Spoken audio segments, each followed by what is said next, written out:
And this is where the engineering officer of the watch stands. This is where I stood on the Hancock for 4 hours. And what we have here is all the monitoring of the boilers and the blowers from the other fire rooms and engine rooms. So there's a status report for all the other equipment. And this is the engine order telegraph from the bridge. And when they want to change the speed, you know, they would send down a message on the smaller needle, and then we'd match it. When they changed an order, a bell would ring. This bell would ring, and we'd know, oh, something's up. Captain wants to change speed. So we match it with our answering, and we hit the toggle, and it rings a bell up there, so they know we got the message, and we're going to act on it. We're going to go faster, go slower, whatever. And we have a throttleman here, and he controls the steam forward and back and backwards, forward and astern. That turns the turbines one way or the other in order to turn the shaft one way or the other. And he keeps track of his RPMs.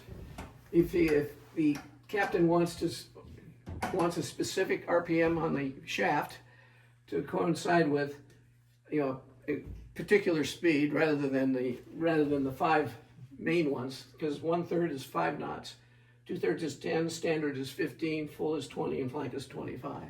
But if he wants to go in between that, then he'll order up the specific RPMs on the engines, which we have a crib sheet right here that tells us what knots and what RPMs we want on each of the 4 shafts. And then we answer it and hit a toggle, and he knows, okay, we're going to match the RPMs too. That's pretty cool. Yeah. So this is the main steam that comes in from the fire room that we were just in. And this is the steam that feeds into the turbine generator itself. So when we get in, the throttleman is standing here, one man, and he's keeping track of every change that has come down from the bridge. Anytime we change speed or something else, he'll have to record. He records it, and so does the engineering officer of the watch. And this is sort of the main steam cycle that we're kind of going through. We were in the boiler room. Okay, there's the main feed pump. We went through the economizer, those fin tubes, and then the water comes into the steam drum, into the water drum, and over to the superheater side, and out the boiler. This is auxiliary steam that goes to the auxiliary feed pump generators, and then the superheated steam comes over here. That's through here, the main steam, and it'll go into the high pressure turbine and the low pressure turbine. Then it goes into the main condenser down below us, and then the condensate is pumped through an air ejector to clean it of dissolved oxygen into what's called a deaerating feed tank. And what that does is heats up a little bit the air again, the boiler water again, the condensate, if you will, to about 250 degrees, and it sends it through some baffles at the top of that tank to deaerate it, to clean it up, and then it goes back to a booster pump and then back to the boilers. This is the guts of the system. This is a 37,500 horsepower turbine engine. 4 of these is 150,000 horsepower for the entire ship. So we have the throttle. You can see that this is the throttle shaft here. And if you follow that over to this valve here, this is called a poppet valve. And it's a series of smaller valves that open in sequence to let steam into the high pressure turbine.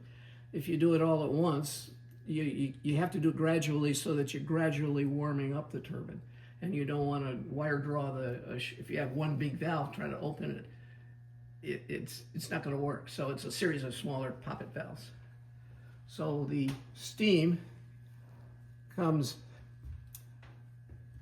around here, comes in from from the fire room into the high pressure, the poppet valve here, into the high pressure turbine that's actually, physically, it's the smaller of the two.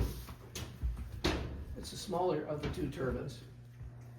It goes through 10 stages of the turbine there, which it's 600 pounds, 850 degrees superheat, and it comes out 70 pounds, still at superheat, but it's reduced that much pressure in the steam. So when we come into the low pressure turbine, we have to have more surface area to generate the same the same speed, if you will. So this is the low pressure turbine, and it expands in both directions. And one shaft from the low pressure turbine is here, and the other shaft comes out here. See that one? Yeah. Okay. So there's the high pressure shaft. Here's the low pressure shaft, and it goes into this reduction gear. And this reduces down from 5,000 RPM to 265 at the outlet where the shaft is down here. This is the other engine. We don't have all the status panels of all the other stuff. But the only difference here is this shaft is turning in the opposite direction of that shaft, so that we're not turning in a circle. So, and he just has a status here, so he knows what's going on, but he doesn't have any way of answering back. See, but he's just knowing that these orders are coming from the bridge. Actually, these orders are coming from the ones that we answer with on that side. This is the answering.